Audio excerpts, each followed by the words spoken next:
It's my all-time, total career favorite breaking a story. And this involved the grain embargo against the Soviets. And I and a girlfriend who worked at Time magazine were trying to figure out what the president's options were. This is when the Soviets invaded Afghanistan.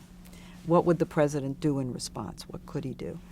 And she and I batted around some ideas and decided a grain embargo was likely or possible. It was one of the options.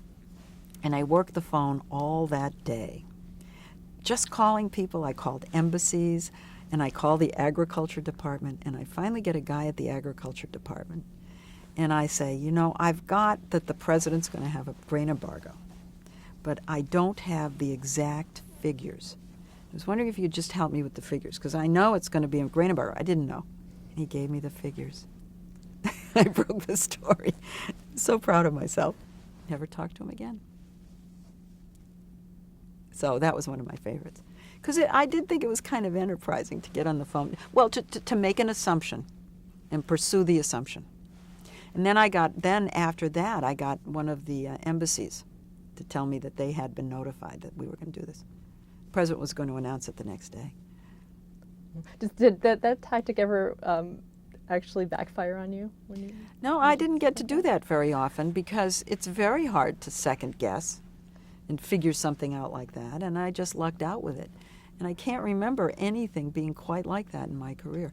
I had other unexpected things happen.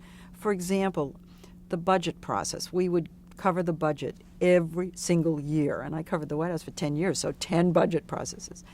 And I called, this was when Reagan was president, I'm jumping ahead, and I called a congressman I didn't know. He was a Republican, and I didn't know him. And I asked him if he'd seen any of the budget proposals, and he had. And he said, come on down, I'll show them to you. And I went to his office.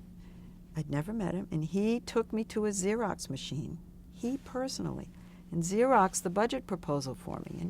And I was standing there, he Xeroxed it, and he gave it to me. And I walked out. You know, little things like that were happening.